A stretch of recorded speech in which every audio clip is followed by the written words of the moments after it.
Hey, and welcome back to Talk a Better Worlds. I'm Sir Felix the Cat, and here we are on our new schedule starting for Mondays. We are on episode 25. With me, as always, I have Hawk. How's your day going? Oh, it's going. How's yours? Yeah, it's a day. It's a day. A long day. It's short. It Yeah. was short for me. Oh, my day started at like 2, and it's still going. Oh, that's true. Yeah. Yep. But yeah, so let's get into this. What have you been playing? I have been playing a game probably only 3 people on the planet have heard of, including you and I. It's Grand Tactician: The Civil War, 1861 to 1865. That's the full title.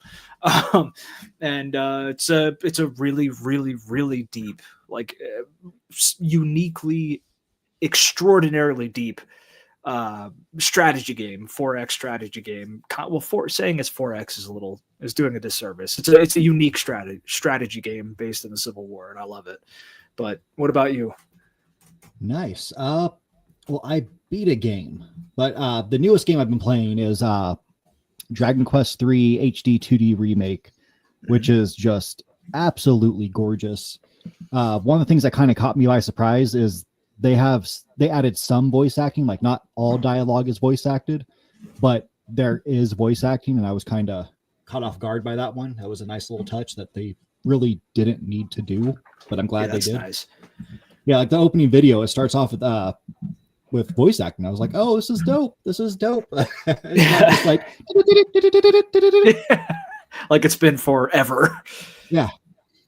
But besides that, I played and beat a new game, which is Mario and Luigi Brothership. It's part of the Mario and Luigi RPG series. We'll go into this part first. So IGN gave it a 5 out of 10. Metacritic has it at 78%. But IGN's review, just reading the top part of it, I don't agree with it at all. Their verdict is Mario and Luigi Brothership is an incredibly disappointing return for an RPG series I've always loved. And I completely don't agree with that. The main gripes I've seen after beating the game lets me know these people played it for maybe an hour or 2 hours, like max. People complain about how it kind of holds your hand. And in a way, it may seem like that. And it's just trying to make sure, hey, you need to pay attention. It's letting you know that. And it's making sure you understand the mechanics. Because later on, there's a lot of having to switch between the mechanics. Like there's besides your like special moves you can do, there's moves you could do on the levels. Yeah. Like outside of combat, like roll into a ball to get through like certain tunnels. You guys, the brothers hold hands and they can like spin around like a UFO to get across big gaps. Whoa, they hold hands? Oh yeah, they hold hands. So there's another one where they hold hands again, and Mario shoots fireballs and Luigi shoots ice balls, which is pretty interesting. The brothers and their balls. And then look, gotta love balls. Yeah.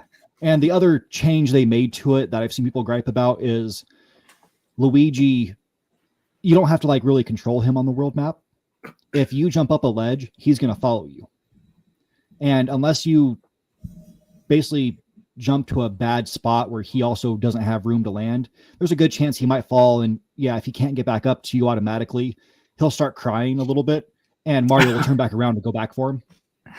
Okay. Which, I mean, that's not bad. If it's, to me, that comes down to user error because I did it a few times and that was completely on me. I was being dumb. For the most part, he's pretty good at following you. But yeah, this game is incredible. The story is a little weird, but then again, it's a Mario and Luigi RPG game. They're all pretty weird. Like they're just goofy, nonsensical stories that involve Mario and Luigi getting up to some weird adventure. This one takes place outside of the Mushroom Kingdom, completely different world. The little characters, which you can see here, they kind of have like light socket faces. Yeah. You're in the world of Concordia, and basically the world's been broken apart, like the giant continent's been broken apart, and you were brought there to piece it back together. And so you go on this long adventure trying to defeat the big bad guys, which bring gloom, which basically is gloom like you would think of it. It makes you emo. You don't want to be around anybody anymore. You just want to be the sad boy sitting in the corner. Oh man, that feels personal. Yeah, it was a personal attack on you.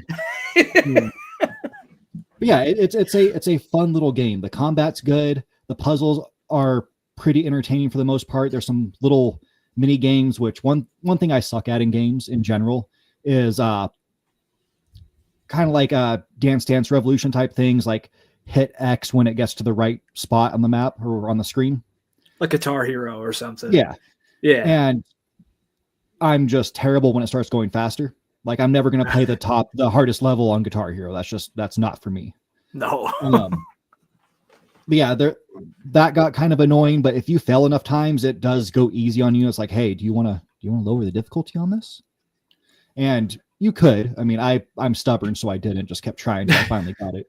And like it's kind of rough because I like later in the game, you can't miss a single beat. Oh God. Yeah, and that's when it was like, oh, this is getting annoying, but you finally get past it. Yeah, overall, this game is solid. It's for me, it is probably the second best, in the series, the original game being the best. To me, it also holds up to the original Super Mario RPG, Legend of the Seven Stars, I believe it was called. They just did the remake of it earlier this year or last year, whenever it was. But yeah, this game is dope. I agree with the 94% of Google users who like this game. Yeah, from what I've seen, like it looks pretty good. It's not my thing. I feel like, well, actually, I was about to say I feel like about Mario and Luigi. I feel like them. Wow, how do I say this? I feel the same about Mario and Luigi as I do about Marvel. I was gonna say that, but it's not true because I kind of hate Marvel, at least the movies, and I don't hate Mario and Luigi. But if it's not your thing, I don't think I would personally like it, but I could at least respect it for what it's done. It seems like a decent little RPG. Yeah. Man, it's got a really good story. I think the story is a highlight to it. Like for what it goes over. It's basically having that connections to other people is important. Yeah. Which is a good message. You don't want to be an incel, essentially. No. That's what I'm getting from it. No, we are social animals. We need to be social. As hard as that can be sometimes. You just have to find the right people to be social with. Yep. Yeah. That's how I feel about this game. Yeah, it sounds good. Yeah.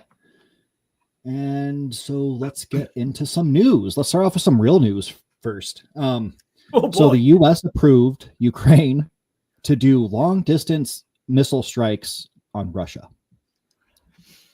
I saw this. I saw a little parting gift from old Sleepy Joe before he departs. Yeah, which some people like. It's all over different news channels, all saying different things. Like Fox News is saying, like, "Oh, this is going to be World War III." No. And that another one, I think it was The Hill, they were saying like, Trump's allies are very upset about this one. No, they're not. Yeah. Well, I mean, those same people who are calling that out, they're the ones who are saying like, basically he was going to give Russia or give Ukraine over to Russia. Just tell them like, that's how I'm going to end the war. That's whatever. That's not the point of this conversation. But yeah, that's kind of crazy. Like if this did spiral out into World War III, that would be absolutely insane, especially since I thought it was going to come down from like the Israel genocides that they're doing. I mean, we've seen a lot of like I'm not going to say that stuff isn't pretty tense at the moment. Like it's tense. Stuff has been escalating all around the world for the last couple of years. This war in Ukraine started in 2014, though. At least the when it really kicked off as a hot war. And we've been a part of it since well before then. We've been meddling around in this. So Russia knows that. Russia has its limits, and this is one where it says it's like, oh, if you do this, we'll escalate.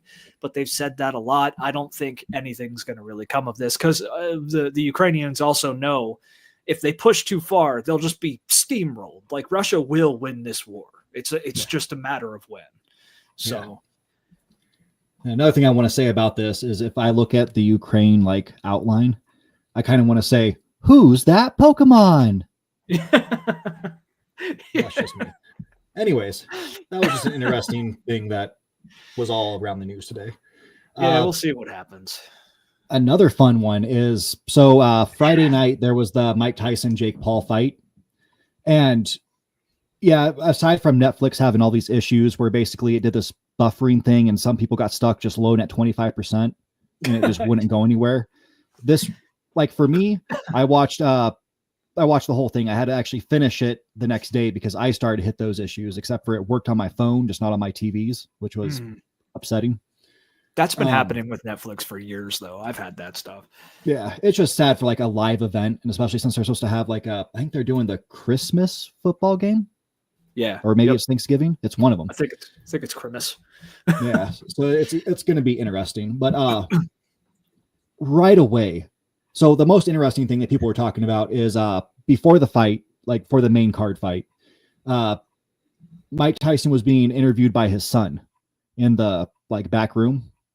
And so like they're doing the interview and all this stuff. And then right at the end of it, like Mike gives his son like a hug and a kiss on the cheek and then turns around. You find out he's not wearing pants. You just see his like bare butt. What? And that was just amazing. What? Okay. Yeah. But once he got out into the ring, like it was obvious this guy's legs are shaky. He had a wrap around his knee, which he had been wearing for like a brace around his knee, which he had been wearing for a while during his training. Yeah. And you could tell like things weren't right. Well, he came out and like he thanked Jake for the chance to fight and all that and get back in the ring one last time. But then he also spoke about his health issues, which he had earlier this year, revealing he almost died and had 8 blood transfusions during that time. This is all while he's supposed to be training for the fight. Jesus, man. Yeah, so it's crazy that, you know, this legend basically almost died on us and basically just went out there to do a show. Like, it wasn't a real fight. Yeah, it was just a show. The other fights, though, those were good. Those were really good. Yeah, I didn't watch them. My parents watched them, and they told me about them. Actually, my stepdad and mom had a bet on whether or not I and my wife knew who Mike Tyson was, because I guess some younger people don't know who Mike Tyson is.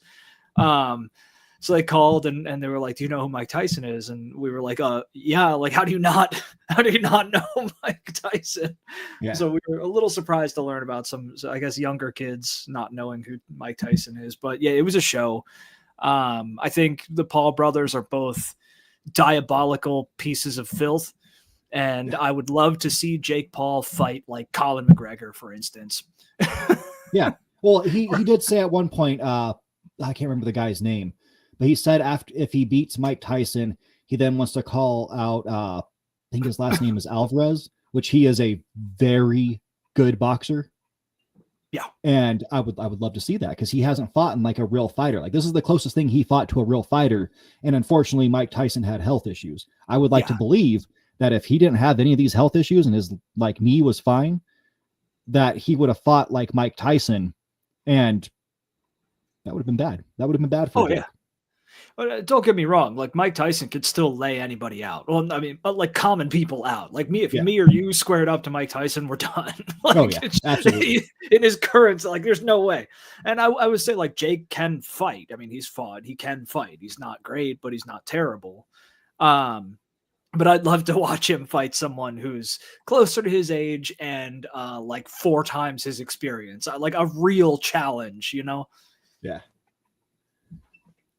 Yeah, but yeah, lost half my blood and 25 pounds in the hospital.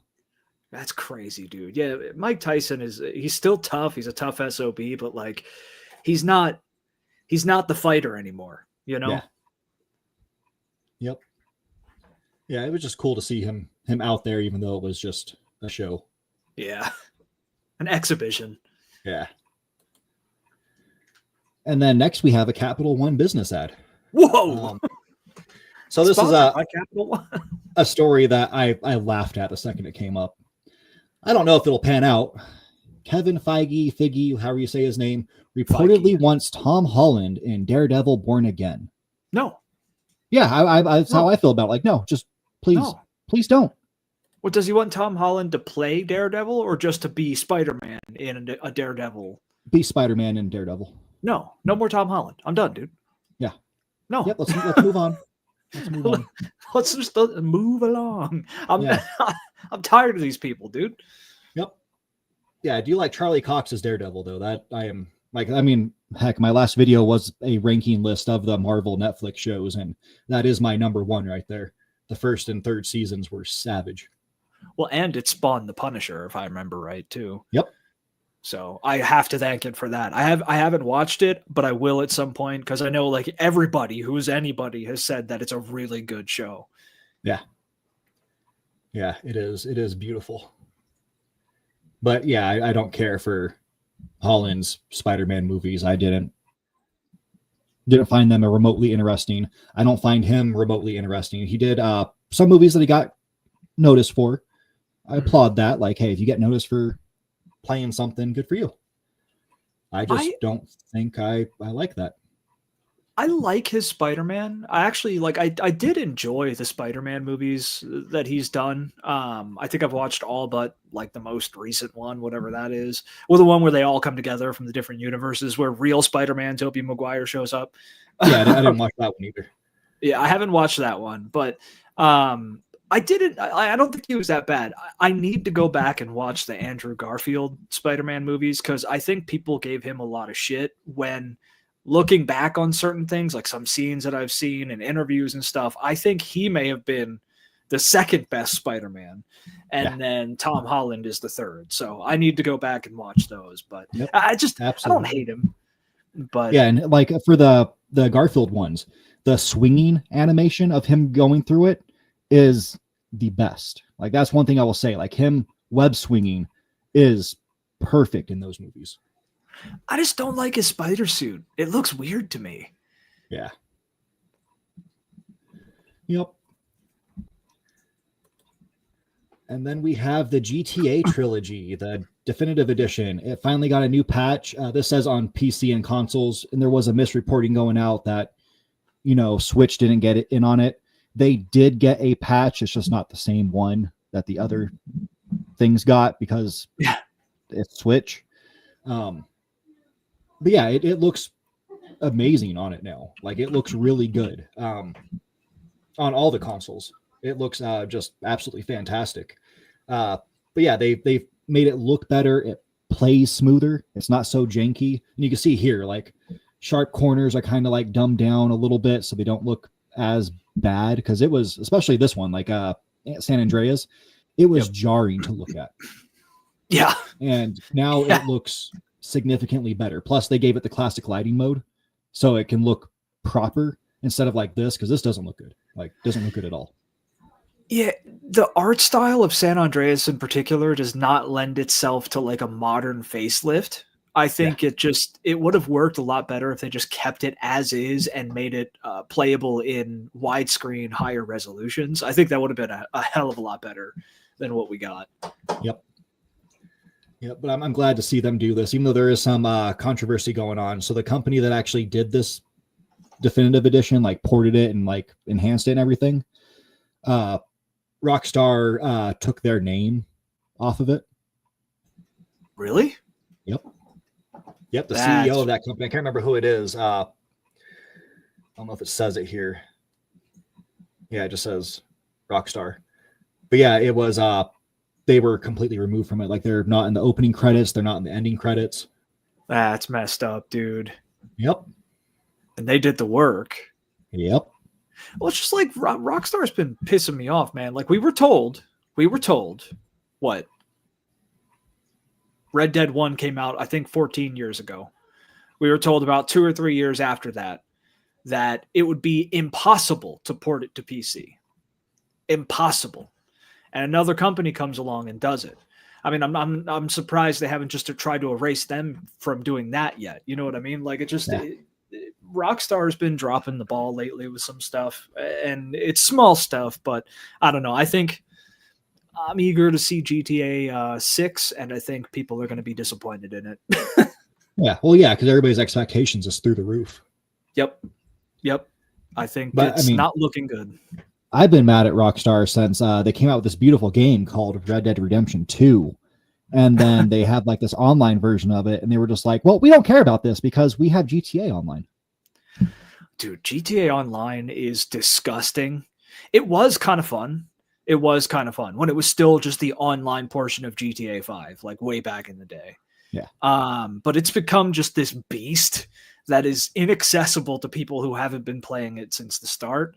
And it's a nasty, like money hungry cash cow of a beast. It's terrible. I hate it, dude. Yeah. Yep. Now let's get into funny news.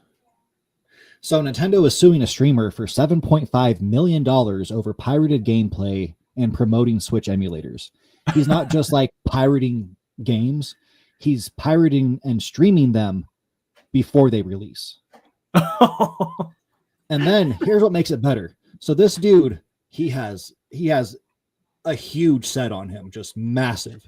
Yeah. Because he was to write Nintendo a letter saying, hey, I'm going to keep doing this and there's nothing you can do to stop me. So is he just stupid, or was he trying to have this happen?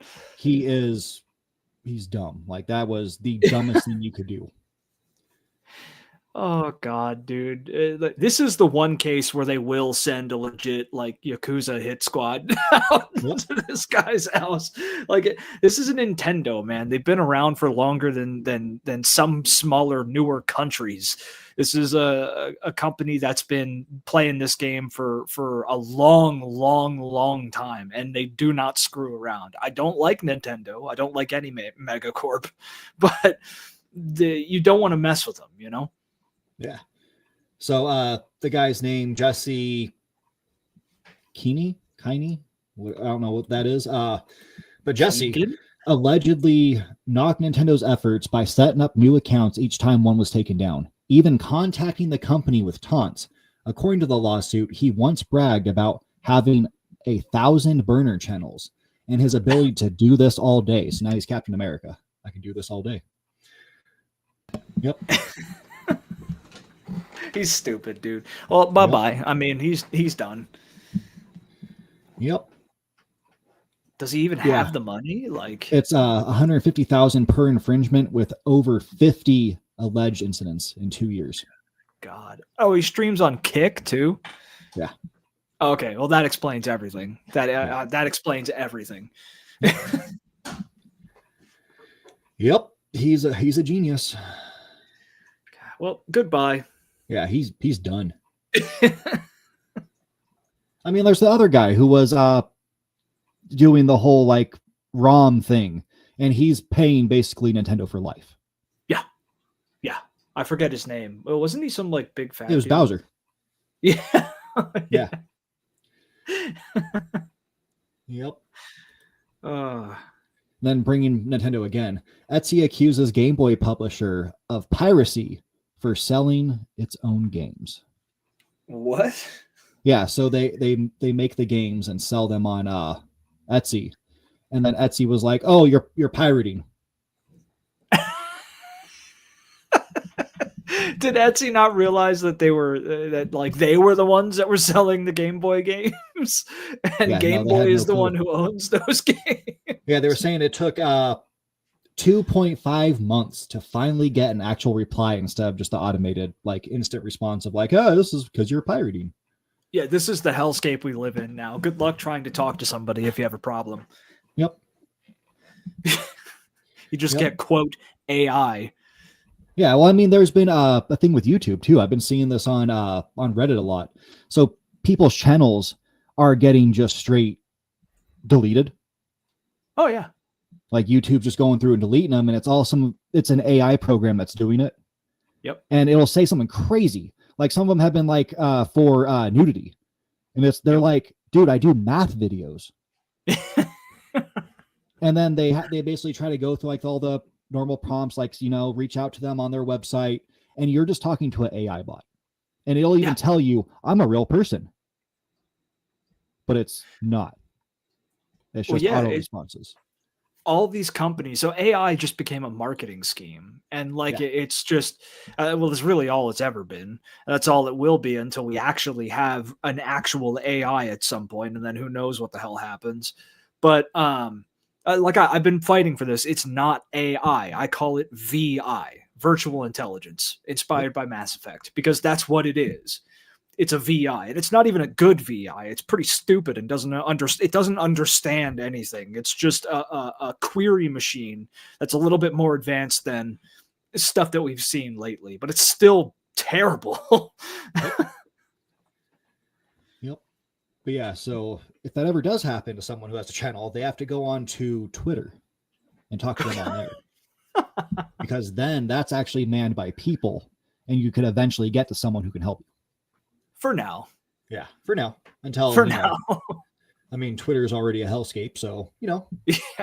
By the way, we have a Twitter. Check us out. Yeah. Moving on. The greatest marketing campaign of all time. This is an Xbox. So, it's fantastic. So it was either Thursday or Friday or the 14th, whatever day that was. What day was that? Oh God. 4 days ago. That was Thursday. So, Thursday, Xbox put out this beautiful, beautiful ad, which is, this is an Xbox. This is an Xbox for your lap. This is an Xbox that tags along. This is a cat box. This is an Xbox that goes on the wall. This is an Xbox that makes calls. This is a bento box. This is an Xbox on the inside. This is an Xbox that you wear. This is still an Xbox, which is funny because I would barely call that an Xbox. Yeah. I mean, it's the worst of the two systems, which makes this one bad. But yeah, this got a lot of conversation because people are saying like, hey, is this them admitting they're done? Yeah. Like they're just done. And Phil came out and he did a lot of talking recently. One is basically he kind of confirmed that basically there is no game that couldn't possibly be ported to other systems. Like really? Nothing. Yeah. Basically there's nothing written that says that we can't just port any title we want. So they are, from what I take away from this, is that they are absolutely gearing up, and we've talked about this, to port all of their games onto everything, including competition. So you're probably going to see Halo on PlayStation. You're probably going to see Gears on PlayStation.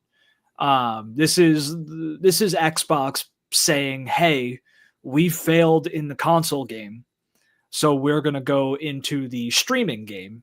And they're probably going to fail with that too. So, yeah, I mean, there's this great, beautiful thing that once existed. It was called Stadia, and they kind of did what Xbox is doing, but like a million times faster. Because they came out and they were like, "Hey, we're going to be our own console, but we're going to have third-party games and exclusives." And then they were like, "Okay, well, we're not going to do exclusives. We're just going to do third-party." And then they went under. They just closed. That was a sad day. But yeah, that's basically where they're leading, even though Phil Spencer did say, I believe it was him, it could have been someone else in the company, but they did say that, there are consoles coming in the future. There's still the talk of the handheld, which people still have speculation, like, are they making the handheld? Or are they going to be like, hey, Acer, you're making a handheld, put the Xbox logo on it. Oh yeah, it'll be somebody Game Pass else. Machine. And it's going to stream. It's not going to be something you could actually save stuff to. I guarantee you, whatever handheld they come up with is going to be basically the equivalent of like the one that Sony came up with for the PlayStation Portal? 5. Yeah, like that's basically what they're going to make. I promise that's what they're going to make. Well, see, I hope it's more like not Steam Deck, but basically like the ROG systems, but all just streaming play, like not like what do you call that? What do you call the portal? Remote play for the portal. Oh, yeah, because you have to be near your system, have your system on, be on the same Wi-Fi, I believe, in order to get your portal to actually work. would be the best outcome for them making a handheld. But even if they do that though, it's not gonna, like, what's there to play on it? What's there to really play on it? You can play all the old Fallouts. You can play Call of Duty. You can play Gears of War. You can play Halo, even the newer Halo that is trash. God, dude. I don't know. You can play some. Nobody games. wants them. Nobody. Oh, you can play Dragon Age Origins without the DLC. Yeah, without the DLC. Yeah. Now just get a computer. If you want an Xbox, get a computer. Yeah. Well, yeah. You can even get a laptop because that's an Xbox for your lap. Yeah. Yeah. Just at this point, just get a computer or a PlayStation 5, but not the Pro. Yeah. Yep. Yeah, and there you go. You can see a bunch of different Xboxes that people are playing on. Look at all those Xboxes. God, this is. I mean, sad. that might be an Xbox right there. It looks like pie, but it's an Xbox. Well, yeah, I mean, it might be an Xbox. This is honestly sad. Like, this is like a company that just lost its identity and is grasping at straws. Yeah, it was very weird. Oh yeah, Samsung got in on it too because you can advertise their TVs and phones. Yep, of course. Yeah, this is Xbox bending over and spreading its cheeks. That's what this is. I stand by it. Xbox as a corporation died with the Xbox One. Yep. But you can get stickers and phone cases that say this is an Xbox, or you can get the shirts that say that you wear that says this is not an Xbox. Which let's not sell better consoles. Let's just sell stickers and phone cases and shirts. Yeah. God. Yep. It's sad. Yep. It is disappointing. Especially after the 360. Like, that was when it became disappointing. Yeah, dude. Like, I still remember watching, I think it was at E3 or maybe it was their own showcase. I forget. When they announced the Xbox One. And the guy was like, we want to create a home entertainment system. And basically talked about anything other than gaming. And it was like, what? Like, what are I thought this was going to be like the 362, which would have blown my mind. Like something that did what the 360 did and had all the games the 360 had, but better. Yep. And it wasn't. What do you mean? It was the best thing ever. I mean, that guy only got lost his job. It was the best thing ever. Yeah, and then they immediately backpedaled. They did a whole campaign like, oh, well, we are going to focus on gaming. Yeah. Yep. Yeah, and they started getting games late into the generation. Yep. Started trying to turn it around. Still failed because then they launched the Series S, and that was just a joke. There's no point for a Series S. There's no point. Yeah, it's only hindered them this generation. It's hindered everything because if a game has to come out, if a game wants to come out on, or if a developer wants to make a game on both the Xbox quote ecosystem, I hate that, and the PlayStation 4 or 5, or if they want to have Xbox involved in their game's release, they have to make it playable on the S, which means it has to be shit. Yep. Makes it great. Gotta love it. But yeah, so let's get on to our topic. So Saturday was Saturday the 16th. It was International Day for Tolerance. And that just kind of made me think like, hey, what are IPs like that shaped our views? What made us think the way we do? Because we're not bigoted. We pretty much do accept everyone except for birds who think they're human. They're just trash. Yeah. No. Yeah. Trash. I hate those birds. Yeah, I figured that was a good time to, talk about what made us who we are, essentially. Yeah. Yeah. What do you have? Where do you want to start? Well, mine is in the background right above me, which is Power Rangers, because Power Rangers to me some today might be like, oh, that's DEI, but to me it's more of like, hey, we have a group of kids, a group of teenagers who are completely different. Like they couldn't be any further apart. Like we have Jason, who was a martial artist, and we have Billy Cranston, who is a nerd. Yeah. Like they really don't seem like this. And then you have the cheerleader. You have Kimberly, cheerleader. She's completely far away from the nerd. You have Zach, who was he was a cool kid. I would consider him to still be a cool kid. He was a break dancer, and everybody loves breakdancing. Yeah. And then Trini, she would have got along with Billy because she was kind of nerdy. She was a smart girl. But I mean, you wouldn't look at these people and be like, oh yeah, they're definitely the kind that hang out together. Especially being in high school with how cliquish everything is. Yep. But they were brought together and they became a team that just completely united, like on a whole nother level. Like they can operate this giant fighting robot where like one person controls arms, one controls legs, or two control arms, two control legs, and then one is, I guess, telling them what to do. I don't really understand what the Red Ranger does. He just looks commands. around. Yeah, and he does the final attack because he's a leader. Cool guy. Yeah.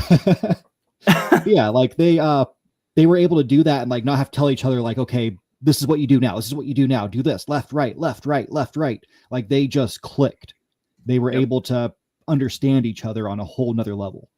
And that's how I think people should be.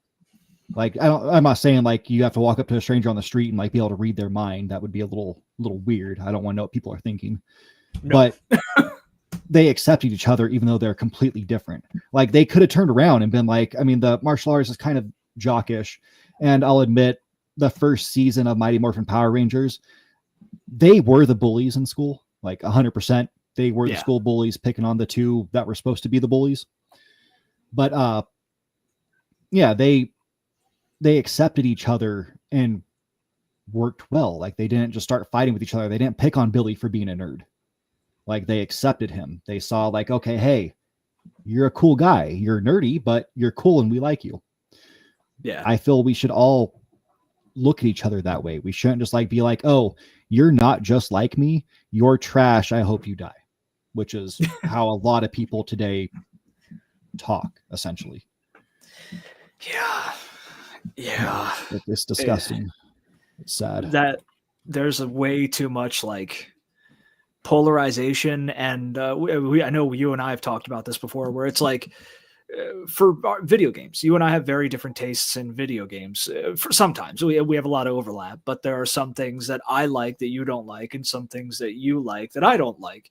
And if we were strangers and interacted online, and we were like most people, not as us, but if we interacted like most people do, I would say something that I like, you would not like it, and then say that I'm garbage because I don't like it, or because you don't like it. And it's like you take that one thing and you're like, oh, I can't do anything with that person. I can't be affiliated with that person because they like A or Y or B or whatever, and I hate it. And you see that a lot. So I think it's good to accept people who complement each other in everything, because you could cover blind spots that you have. Yeah. And it's like another one. Me and you both like pop punk. Yeah. And I also like punk. Like, I don't know what you'd call it, like old school punk and I guess harder punk. Or as some people would say, well, that's real punk and pop punk is trash. And how dare you like that? You are trash for liking that. And to me, that's dumb. Like that is extremely stupid. Why judge someone for the music they like? Like in high school, I knew people who all they did was like rap. And I don't like a lot of rap. I like some, but I'm not going to be like, oh, you like that artist? Go die. Go away. I don't ever want to see you again. You're disgusting. You're filth. And that's what, like, people, someone actually brought this up on Reddit. That's what made me think about it on r/punk.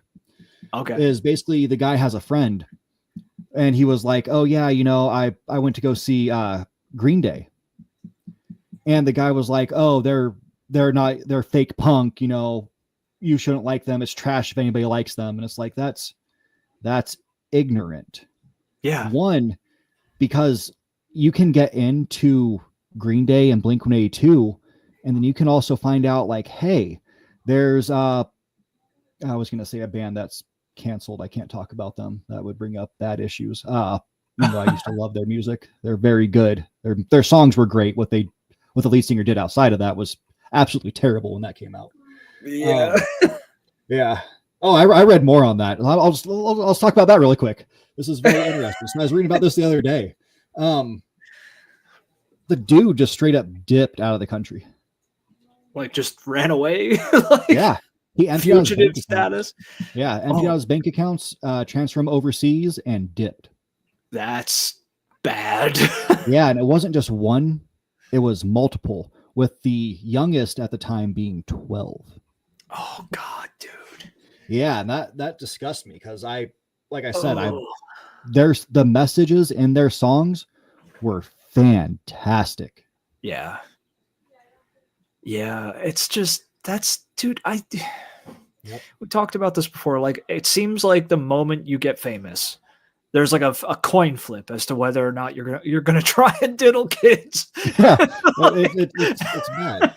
Well, just straight up SA people. Yeah, it's like I was telling you how I watched that documentary video on Alien Ant Farm. Yeah, and how apparently the dude was like this. It was at one of their shows. And this guy from the crowd came up and he came up on stage with them, was singing along. And the lead singer just straight up reaches around and grabs his crotch. What the hell, dude? And it's like, oh my God, like you may find that funny, but you don't know the dude. It's a bit much. Plus, I don't want anybody grabbing me there. Oh yeah, that's a great way to get the mic thrown into your face. Like those things hurt, man. If you got hit with one of that. Yeah, you could probably kill someone with one of those. Oh, yeah. Well, no, it was the other way around. The lead singer did it. Geez. Oh, to the fan. Oh, yeah. Oh, right. Jesus, dude. It's like they think that they just like have such power. I feel like it's what happens when you live in a bubble that money has provided for so long, that you think that you're just like an untouchable king who could do whatever you want. Well, and let me quote someone very famous.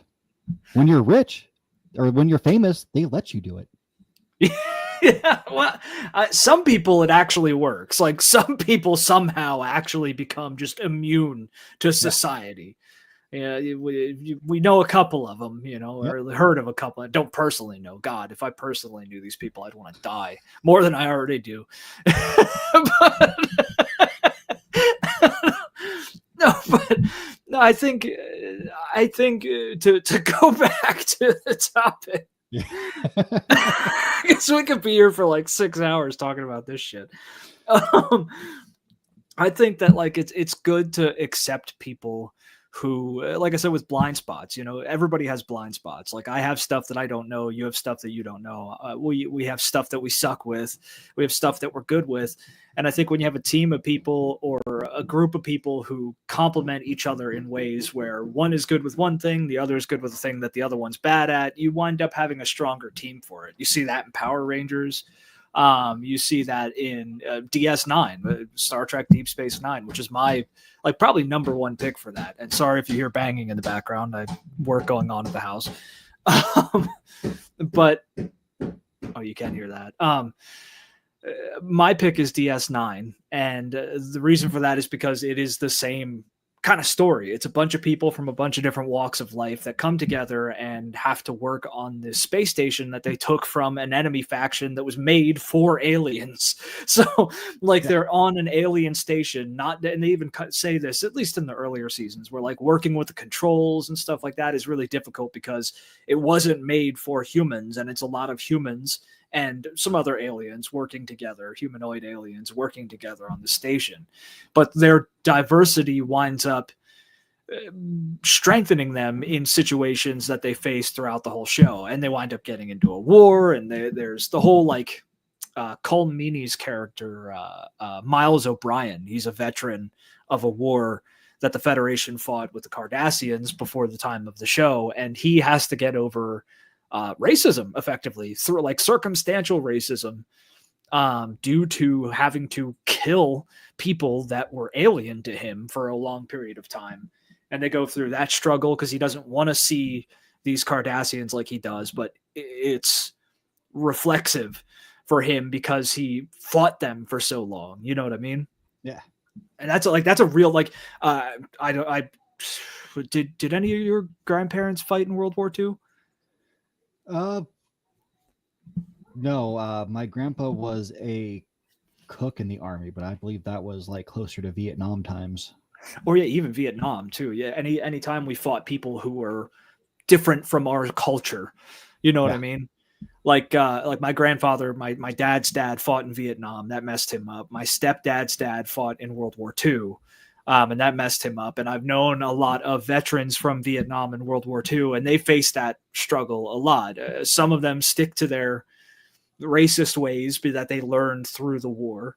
Some of them struggle with getting over that because they realize that they were put in extenuating circumstances where it was kill or be killed with the people that are effectively alien to you. But that doesn't mean that they're all terrible.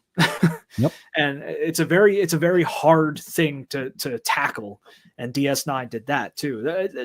I did a whole episode about how DS9 tackled racism historically on Earth.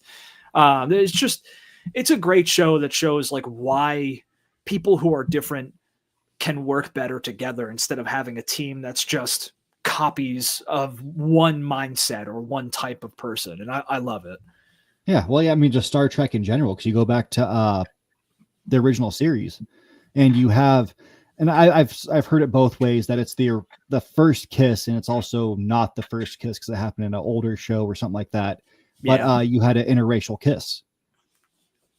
Yep. And that at the time was just like, oh, it's crazy. Yeah, to have it happen on TV, like given at that point in time, there had already been interracial couples. I mean, I'm not going to get into history because you get into Abraham Lincoln and his, concubines. The things he apparently did. But, but like you had that happen on TV, and that is significant. Like that was great. That was them saying like, hey, we're going to show we're against racism. And that's what tolerance really comes down to is, can you not be racist, not be bigoted, not be homophobic just because someone has a different sexual orientation than you? Yeah. Can you just accept them? And like, there's people who go into it like the religion side, like, well, they're going to go to hell because they're not straight. And it's like, well, that's cool. That was said by man. It's a whole Bible rant. I probably shouldn't get into that, but, we'll save that for the Bible show. Yeah. We'll do the Bible episode sometime. That would be canceled. It would be like 48 hours long. Yeah. We're going to do a 2-week stream. Yep. But yeah, like it's, basically end racism. Like that would be the most fantastic thing ever, just to end it. Like you have things that sprout up. Like we could talk about politics on this one because we had a big racist movement, which happened I think it was 2 months ago at this point, maybe 3, but it was, they're eating the cats and dogs. Yeah. Yeah. And it was just a complete nonsense story, which this story originated from a, neo-Nazi white supremacist group and then spiraled online and people got a hold of it and were like, oh yeah, it's happening here in Ohio. And people need to fact check things. Like you should probably look at it before you just start spreading misinformation. Probably. That would be dope, especially when it's going to be hurtful towards people. When you know that these people could be attacked. Look at 9/11. Like that was terrible. When shortly after 9/11 happened, is when my mom got married again. And where we moved to, our neighbors were Middle Eastern. Mm-hmm. And I firsthand saw just racist people talking to them, yelling at them. And they had I was in high school, so she was probably like 7-8-year-old daughter who was outside playing with her friends. And these racist people drove by and started yelling at them. And I don't know what they thought I was going to do, but I started yelling back at them and I'm holding my skateboard. So it's like, don't don't mess with me. Yeah. Like, you will get hit with this. That's definitely going to happen. That's how people die. Yeah. Yeah. It's like to see them doing that, like attacking a little kid because they're calling back to 9/11 and being like, well, you're not white, so I need to be hateful towards you because somehow this little kid and her friend caused 9/11. Yeah. Yeah. It was her all along. Yeah. It's just ridiculous. Like I can't stand people who are just that ignorant. Yeah, I mean, I think it's easy for us as a species to otherize because we're still it's hard. I mean, we've been on the planet for a long time. We've had societies for a little less long of a time, but like we're still getting out of our evolutionary phase where we have to have the tribe and we have to otherize and we have to compartmentalize people into groups based on, looks or creeds and things like that. And it was a survival adaptation that we had. Yeah. But our society has tried to move past that, especially with the rise of globalization, which seems to come up a lot. It's prevalent. I mean, with the rise of globalization, we're kind of, as a society, ready to move past this categorization habit that we have of people, and it's hard to let go of from an evolutionary standpoint. So like there's always going to be an other. Even you and I fall into it. Now, we're not racist and bigoted or anything like that, but there are definitely people that we just don't want to associate with because of X or Y. And but will you just outright be rude to them? No. And that's where I feel like our tolerance comes in. Like I say, I don't like people who are that ignorant. Like I can't stand them, which is true. Yeah. But I'm still going to treat you with respect. If you're trying to be like, tell a racist joke, I'm most likely going to find something involving that, like somewhat related to it. That's just some random fact that kind of gets off that topic. Like there was once me and you were involved in a conversation with other people, and they were making fun of something that could be taken as like racist. Yeah. And I just brought out like, hey, Shohei Ohtani is one of the best Japanese baseball players of all time. Like he's a great pitcher and batter. Like that's fantastic. Just a random fact. And it killed the conversation. Yeah. It usually stops it pretty quick because, a lot of the people who participate in that stuff, like the racism or bigotry or like basically using religion to hate a group, they know that like they're being an ass. Like they know that somewhere they know that.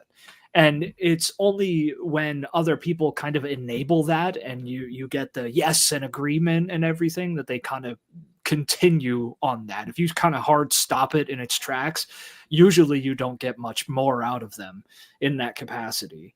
And that goes into our social, we're social creatures. We need the group to agree with us. We need the group to level with us. And if someone senses that the group is not leveling with them, they're usually not going to continue spewing their bullshit.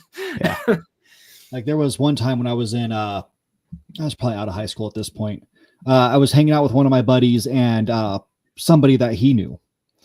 And the buddy was just extremely racist. And I did not know this going into the meeting him.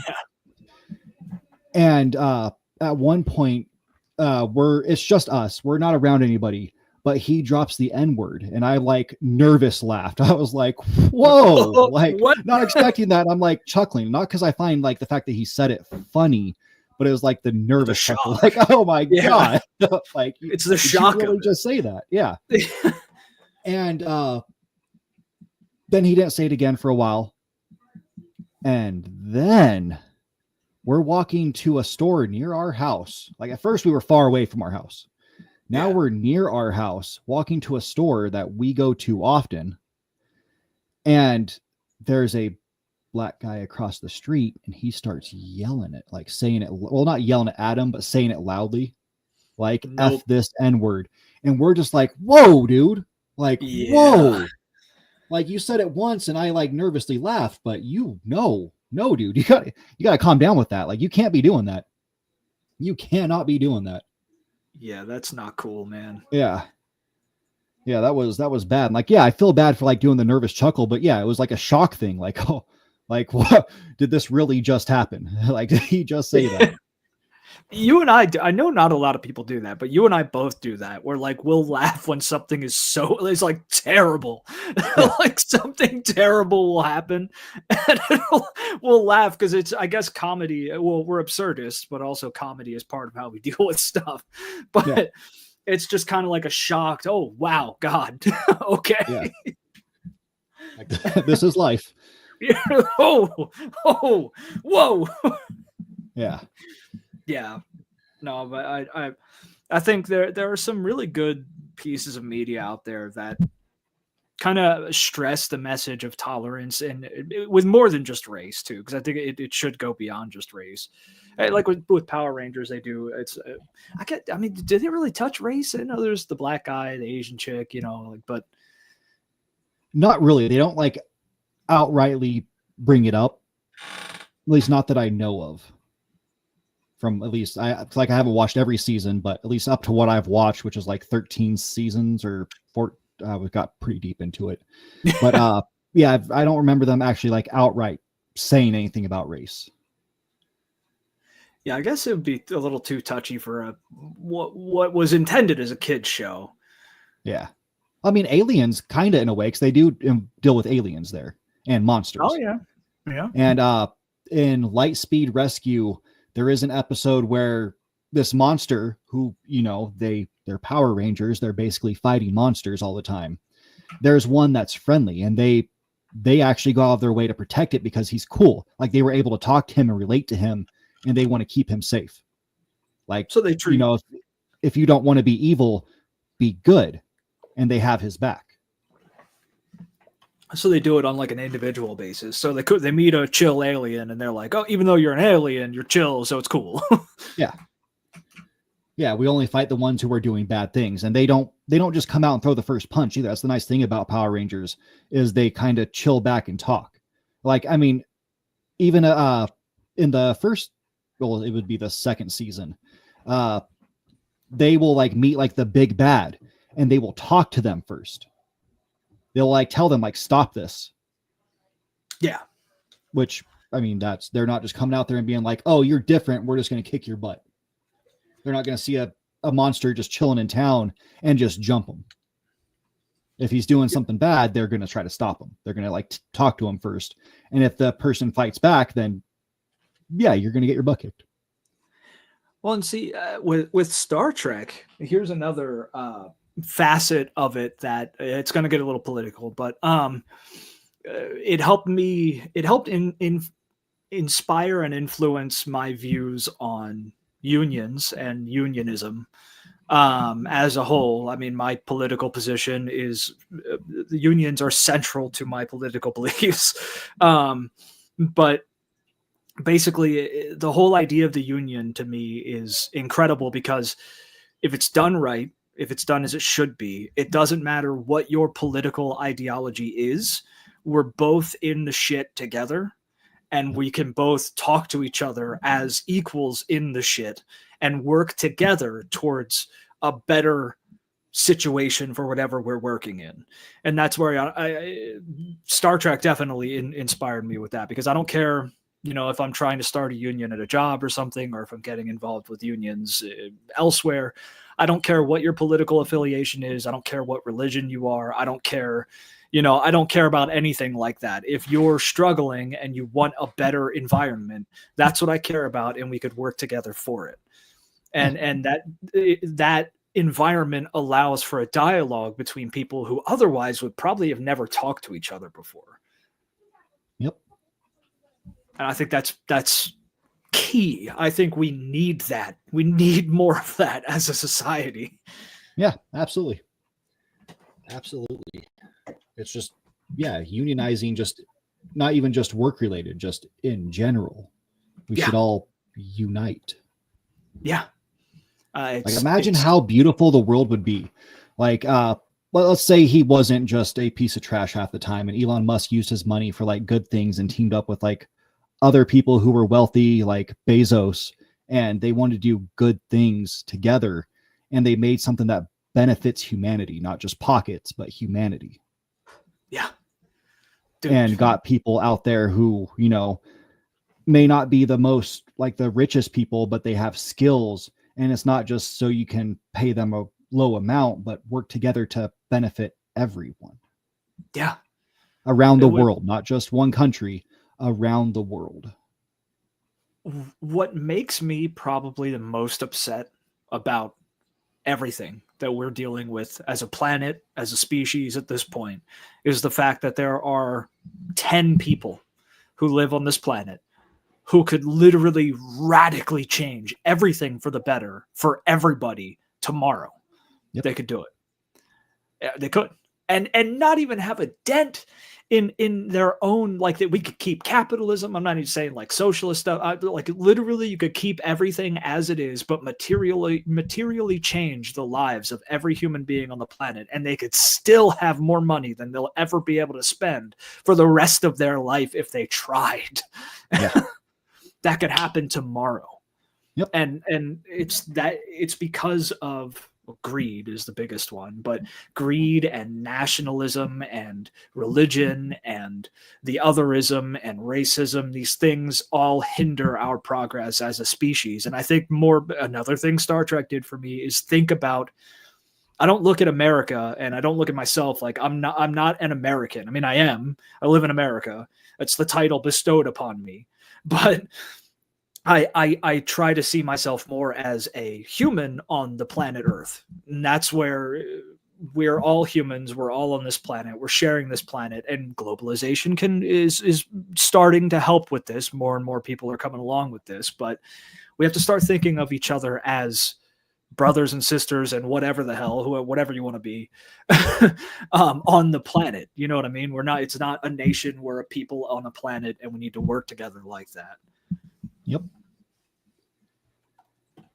Twould be beautiful. And if we meet aliens, let's not try to kill them right away. Let's try to communicate. Dude. Now, if they start blasting, then by all means, like, run for your dear life and maybe blast back. But, you know, if you can talk to them, if you can find a way to communicate, give it a shot. Well, here's the thing. If the aliens come here from a different system, they're technologically advanced enough to come here from a different system. If they start blasting, we're done. We're dead. Yeah. We're done. There's literally nothing we could do. Like, just literally kiss your own ass goodbye and hope it's quick. Well, I mean, maybe it's like Mass Effect, and they're like, look at these like overgrown hairless monkeys. Like, they're really good at killing.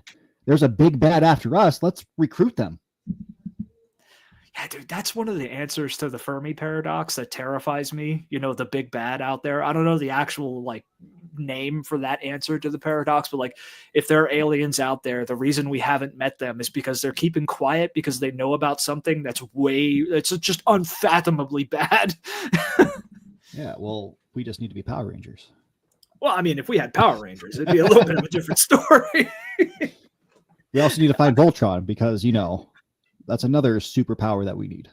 Yeah, I wouldn't be so terrified of the expanse if we had Power Rangers. Yeah, it would be awesome. But yeah, I want to talk about our movie. Yes, actually, yeah, it's a good really segue. Quick. David jumped on. What is up, fellas? How is it going? Thank you for jumping on. Yeah, thank you. Yeah, let's talk about our movie. I'm excited for this. I am excited. Let me share my screen. Windows, movie. I was surprised. Oh, let me scroll up. I'm scrolling up on the wrong screen. There we go. So we watched Power Rangers 2017, and I am gonna zoom in some because that is tiny. There we go. Yeah, so Power Rangers 2017. This is a movie that came out and it didn't get the greatest reviews. Like Rotten Tomatoes, it has a 51%. IMDb gave it a 5.9 out of 10. Huge fan of Power Rangers. I mean, I have Power Rangers in space on my shelf. I have a Samurai Power Ranger up there. I love Power Rangers. I love everything it stands for. Not every season is equal, but they're all dope in their own ways. They're pretty dope. Yeah, Power Rangers 2017 was a commercial flop. Sadly, that means we're not going to get the second one, which is for some reason being advertised here. I don't know why it says Paramount. If that happened, that's news to me, because the last I heard, nobody is carrying Power Rangers. This is the first year since the show started that we're not having a new season. I mean, that'd be pretty sick if that's real. Oh yeah, because it's going to show the White Ranger and it's going to keep the costume, like keep this story going. That would be savage. But yeah, currently this movie is on Amazon Prime, so if you have a Prime membership, definitely go check it out if you haven't. Yeah, I love it. So you tell me about it. Okay. At first, the dialogue made me probably irrationally angry. I kind of detested the start of this movie. There were a couple funny jokes at the beginning. There's a couple funny jokes through the whole movie. Actually, I got a genuine chuckle out of some of the stuff that was said in this movie, and not in a bad way. But I came around to it. They hit the nostalgia button with a specific scene when they show, what are they called? The robots Zords. when they show the Zords running and the camera's like looking at them sideways and they're running through the desert. Like, it's like the classic Power Rangers Zord scene. You know what I mean? And they have the old theme playing and it like that. I was like, okay, that was the point where it really won me over. But it has some pacing issues, I think. Like, it takes them way too long to get the suits working, and I understand why they did it. And story-wise, it makes sense, and I kind of appreciate it, but it just felt kind of slow. You know what I mean? Yeah. It just felt kind of slow, but I liked the story. I liked the cast. I really love the Blue Ranger. What's his name? Something Cranston. Billy Cranston. Billy Cranston, which is funny because Bryan Cranston is what's his face? Zordon or whatever. So yeah, Bryan Cranston plays Zordon, but the Blue Ranger's character's name is Billy Cranston. I thought that was funny. Yeah. But Bryan Cranston did an amazing job. I mean, it's Bryan Cranston. Anything he's in is awesome. Elizabeth Banks as Rita was creepy. She did a good job. She was so good as Rita Repulsa. She wasn't like, it's hard to explain. The movie was cheesy, but it was also good, and it was cheesy in the right ways and good in the right ways, if that makes sense. Yep.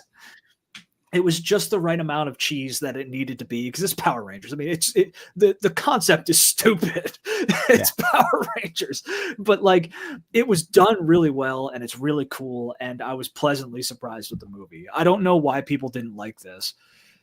Yeah, it blows me away, because the way they did Billy Cranston, instead of just being like super like the genius in school, he is still really smart, but they also made him autistic, which was nice take. They didn't do it in an insensitive, stupid, pandering way either. Yeah, which I appreciate, because I mean, like, I'm pretty sure I'm autistic. I'm pretty sure working on that diagnosis, but it was cool to see him done in a way that wasn't like insensitive, I guess. I don't want to sound like some kind of pink-haired lib or something, but it's usually done kind of stupid and bad, and it wasn't here. Yeah. Yeah, I'm not. I mean, we could look at some reviews to see why people didn't like it. Yeah, I want to see this. I'm not going to go to Reddit. The cesspool. Yeah. Yeah, I mean, here on Google, it got mostly good reviews. But let's go find some bad ones, see what people said. 1 star. I can't trust 1 stars. They're usually just people who are dumb. I mean, we've given stuff 1 star essentially, but it worked. Not on something that we can tell is good. Yeah. I decided to watch the new Power Rangers movie again, saw it once in the cinema and again this evening. To be honest, not sure if I like it, even though I'm a big fan since childhood and wanted to like it. I could easily write an essay on how good, bad it was, but I'll keep this post. You're keeping it way too long as it is.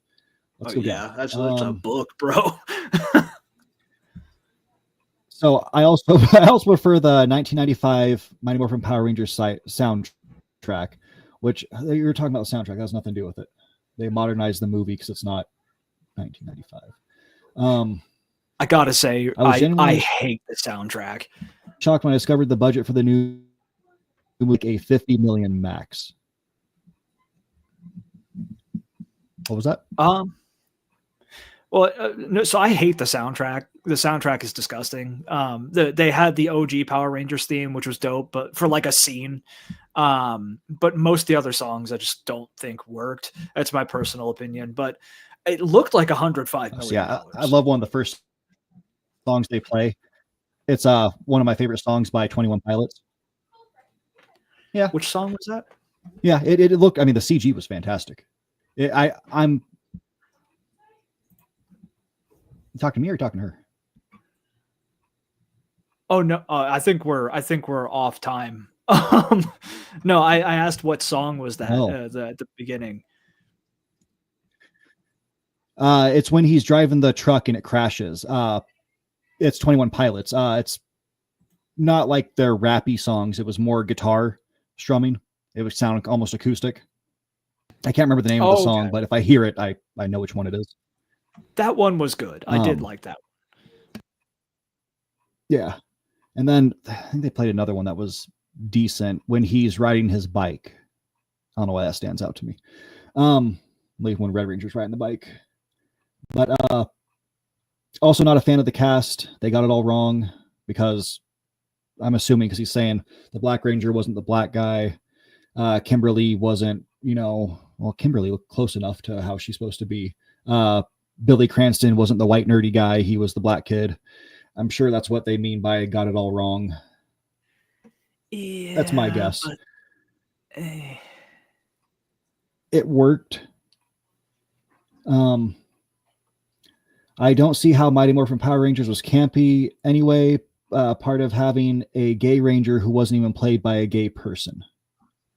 Because if you go back to the original one, Billy Cranston was played by a gay guy. Now, he wasn't gay in the show, but the actor was, which was kind of sad because he got like bullied and it was not a cool situation on the set at first.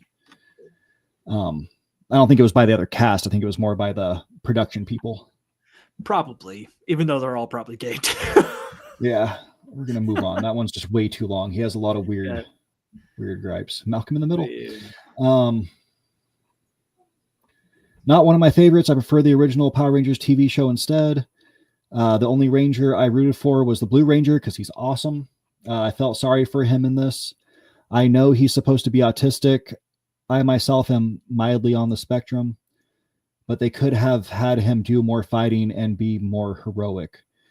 To be honest, I kind of wanted to see him turn into a badass like the others. Maybe even more so. I feel his character was overall wasted. I think he was the most heroic. Yeah, absolutely. Especially once they first get into their suits and they're fighting all the putties on the cliff top. Yeah.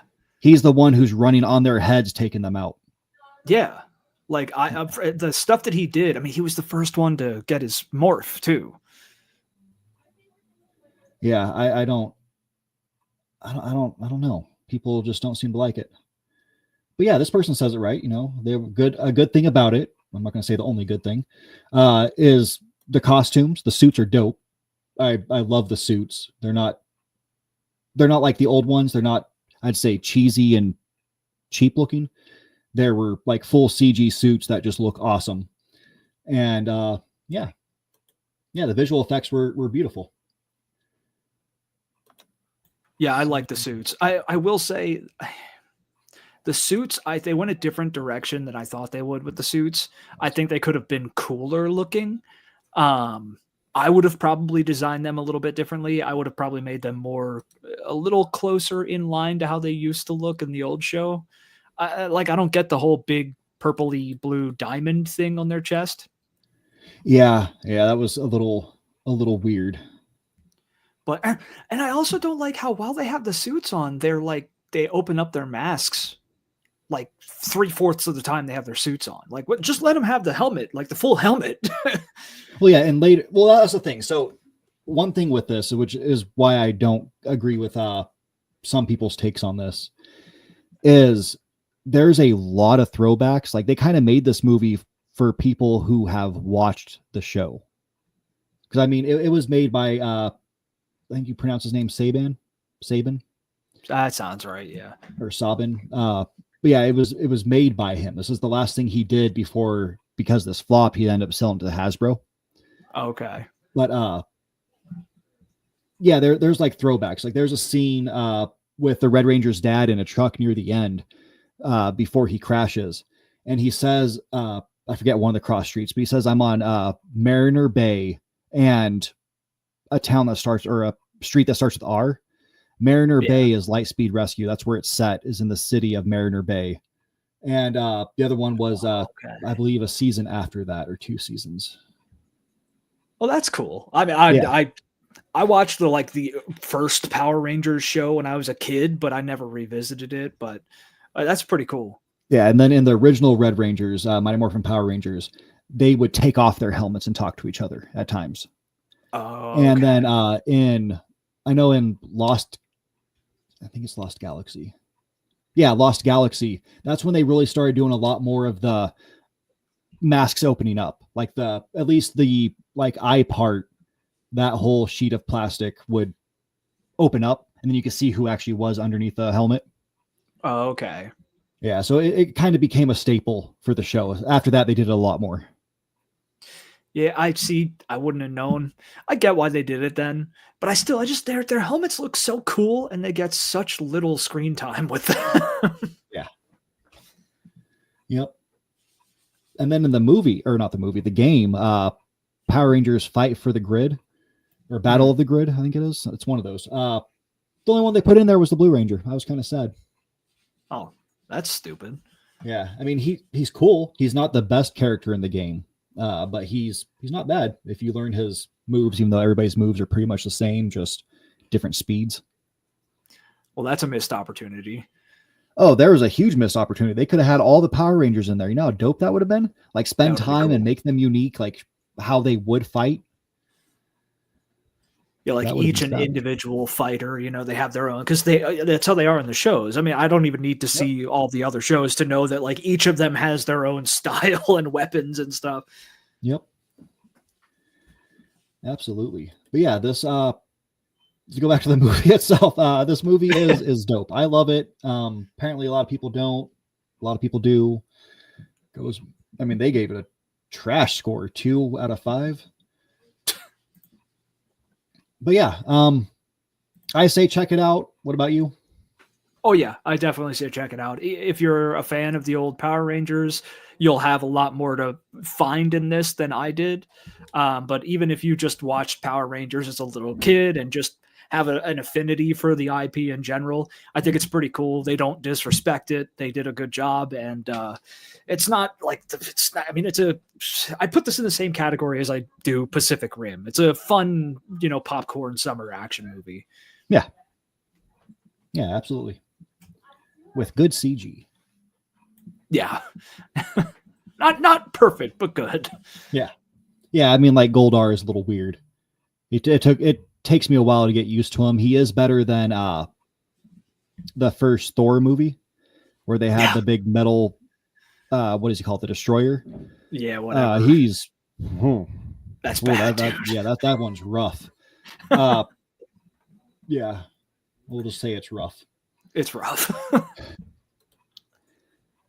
But yeah. Check it out. And now we are going to get into our final thing, which is, so last week we talked about the SCP event involving Dr. Lloyd and his many deaths. So we're going to kind of follow up on something that's related to him, which is, if it works, there we go, SCP-3002. Let me grab my glasses. I'm too old for this. Aren't we? All right. So SCP-3002. On Monday, July 28th, 2014, at 12:50 p.m., Kane Thomas there's his email. But he wrote, as per 05-1's instructions, I have sent you a copy of 3002's file. Let me know if you need anything else. And then there's his information, Site 82. He is Information and Memetics Division. Now let's see if it gives me... there's a description. So SCP-3002 refers to a specific memory shared by 85% of the prisoner population in the South Rock Penitentiary, located near Lafayette, Indiana. Affected inmates are able to recall a specific day from their childhood. Specific dates vary between subjects, but the majority remember this day occurring sometime between the ages of 10 to 13. 3002's account consists of the individual walking through or playing in a forested garden with their best friend at the time. At some point in their memory, inmates recall getting into an argument with their friend. Several accounts have detailed the conflict with the person's actual life, as several subjects did not live in or travel to locations with forest until their adult life. The SCP was originally discovered when Dr. Susan Fairbank, a psychologist working at the prison, noticed a large amount of inmates mentioning specific memories that all seemed to be identical. The incident was brought to the attention of the Foundation after agents monitoring a message board concerning psychology for a different anomaly noticed Dr. Fairbank's account of the shared memory. At the time of the initial containment, inmates were able to recall details of the SCP with eidetic.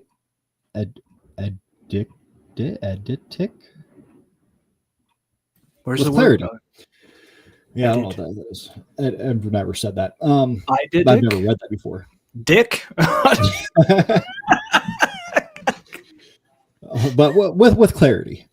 With clarity. After several interviews, the subjects began to recall progressively less details in the SCP, to the point where recollection of the affected memory was similar to normal memories. The reason behind this is unclear. And here's where we get, let's go back and read. It's a memory thing, so it's not able to be contained. That's really all you need to know. They monitor it. There's nothing they can do about it. Yeah.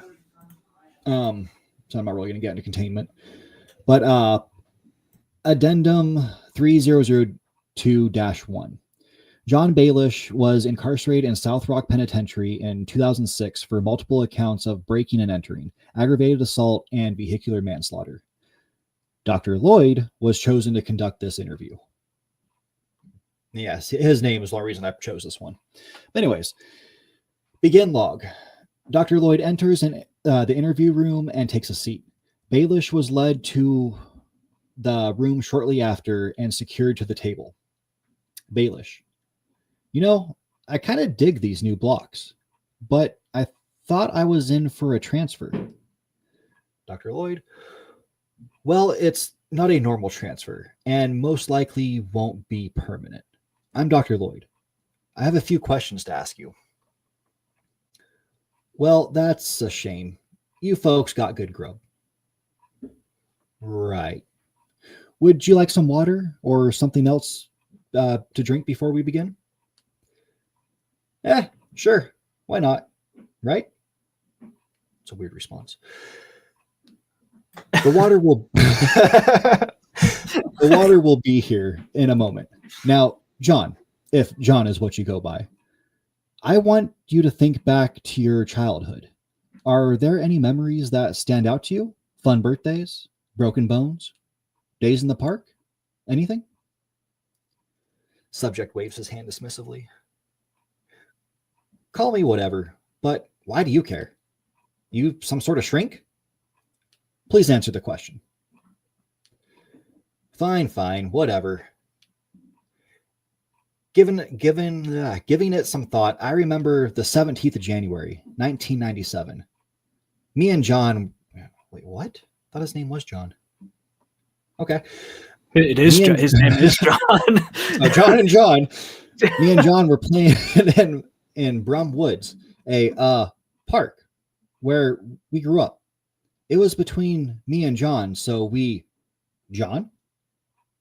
Oh, yeah, sorry. John was the kid I spent a lot of time with when we were kids. I went by Joey back then. John D'Annunzio was his name, I think. He's a nuncio? Let's read this. John D's nuts. D's nuts. Was confirmed to be an actual person through census records and social media. He is currently living in Lansing, Michigan.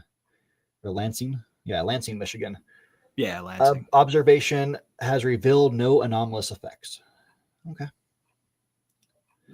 Yeah, staff walked in, gave him the water, exits. Anyways, we were just messing around, being dicks with some squirrels. It had been cloudy for a while, but it was otherwise a great day. That we just wanted to go out of the house. As we were talking, we got to the topic of school. A new kid had just started in the class. I think her family moved from Slovakia or something. But John just started going on and on and on about how much of a she was. Kind of being racist. Oh, this is a great topic for today. We chose the right one. Yeah. That was just effing weird. I'd known John forever. He was always nice to everyone. Did you do anything about this? Ranting? Yeah. I called him out on that. I mean, his mom was Polish. God, I don't know what happened. But what he said just got under my skin. After I yelled at him, we just sort of shut up and went our separate ways. Did anything else of note happen? Yeah, Lily found me. Was she a friend of yours? Yeah, she was always a little weird. I think she was, like she found me in the park. The first thing she did was get really close, put her hands on my shoulder, and asked me super serious if I remember her. And then just went on and on about some school project. Honestly, how could I forget Lily? She was always... I can't actually remember. Can you at least recall what she looked like? Yeah, she had super blonde hair, I think, and I can't remember nothing. That's not right. She was one of my best friends. Was she? I swear I know her, but please try to be calm. We'll have you transferred back to your cell shortly. After several interviews, multiple common details could be found between all accounts of 3002. These include the weather being cloudy but warm, an argument with a friend concerning a new child in school, and the presence of a female child with blonde hair, most often described as Slovakian or Eastern European. And then you have a new message in your inbox. Oh boy. Oh, that's right. So I was looking at this and I got super confused because if you look at it, it's SCP-3002. But if we go back, This is SCP-3002. So this is on Tuesday, December 15th, 2015. Original one, I can't remember what date I said. I got a 2-second memory. This was July 28th, 2014. Oh, okay. So a year and some odd months later, we get someone else. I'm not sure if this means she's back or if they're just jumbles of her memories. Thoughts? Is there a possibility Project Leaf had additional side effects? I want to make sure this won't come back to hurt us. Keep an eye on this. A. Velez. Dr. Daryl Lloyd. Warning, the following document contains a Class 2 info hazard. Mild danger. Memetic safety procedures enacted using seed string of nonsense.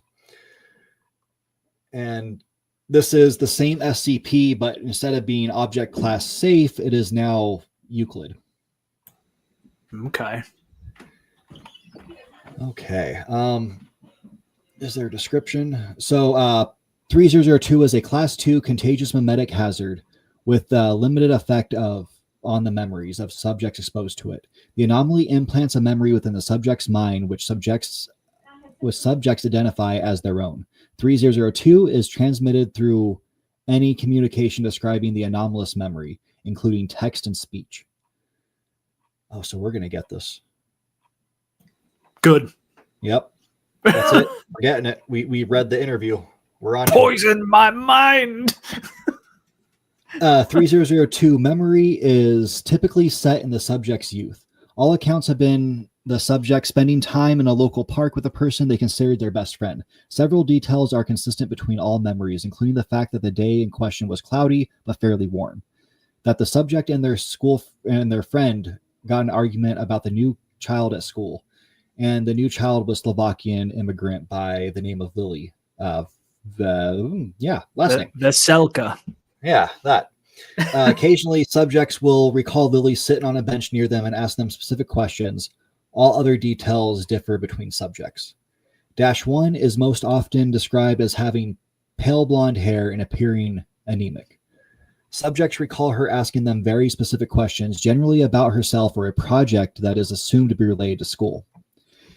3002 was originally discovered when, going back over the fact that 85% of the people at this prison understand it.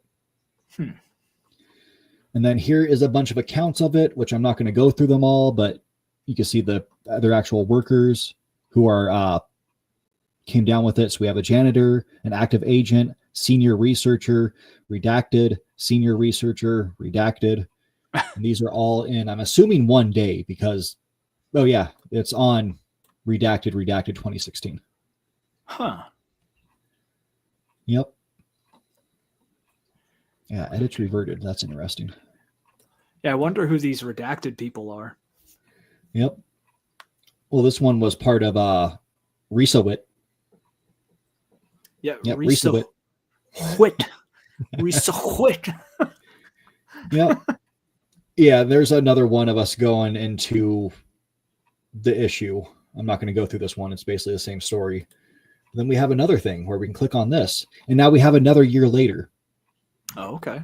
Yeah, so this one just kind of keeps going on. I'm not going to go through this whole thing because it goes on for quite a while. You scroll down through this whole thing. There's another interview with Dr. Lloyd. Wasn't it 2 years? I thought it was 2014. Oh, yeah, 2014, then 15, now 16. Oh, yeah, okay. Yep. Okay. And this is an archive version. You can see the current document, which brings us to a whole nother document on it, which is 2017. Oh, yeah, this is a wild one, which kind of, it goes with Dr. Lloyd, since his whole thing was like the loop, the never-ending loop. Yeah. Yeah, it's interesting how all of Dr. Lloyd's things kind of just loop. They just go around and around. They're all about memory. Because you could tell him, like the one that you were doing last week, he kind of remembers what's going on, at least to the point where he's about to die. Like, oh, you're just going to kill me. He remembers when he wakes up, he remembers that he's in a loop at the very least. Yeah. I wonder if he's an SCP. He has to be. He has to be. That's what I was thinking. So you're on the same page with that? Yep. Yeah, he's got to be an SCP. But then what's his number? What's his designation? Exactly. Yeah, we need to find that. But yeah, this last one that we get to right here, I didn't see if there's anything past this, but this is Keter class. All contaminated people must be destroyed, including former staff, family, and acquaintances. Staff must be vetted by either 05-1 or is that O? That's an O. 05-1 or 05-2 before Remember access the to the 05 document. Council? Yeah, could be. Yeah, it is a sapient mimetic entity capable of and currently attempting to create an MK class end of the world scenario. Nice. Yep, and that is a total loss of human consciousness. Huh. And it all ties back to the memory of these people that these people are having. Man, why did I gotta go and make this all so complicated? Yeah. It's wild. This is crazy, dude. Like, how do you think this is all like one person who made this like rabbit hole, or do you think this is a bunch of people who created this? I think this is a group of people. Like one person read the first one, was like, oh, I'm going to carry on with that. And then made the 2015. And then another person saw that, was like, well, I'm going to make 2016. And then finally this person made 2017, where it stops. I hope that's what happened. Yep. Oh yeah, it's cool. done too. There is no reason to investigate further into that project. Nothing additional will be gleaned from it. In addition to the O5 command, the O5 command has reasonable cause to believe you have been contaminated. Termination will occur shortly. Yay. Yeah. Don't threaten me with a good time. Yep. That's cool though. I wonder like what the thought is. It's it's a thought. A thought is what happens when you put your hand under your chin and put your elbow on your knee and you have something go on in your head. I don't think I've ever had one of those. Nope, me neither. I don't know what that is, man. That's a totally foreign concept. Yeah, that is the wild story of 3002, where you see it just goes on and gets darker and darker until it's basically a world-ending event. I'm going to either read further into this or like just find a video. Yeah, I want to find a video on this one too. Someone has to have done something on this. 3002. Let's see. Do a quick searchy search. Okay, yeah, it looks like there's a good amount of stuff on it on YouTube. So good.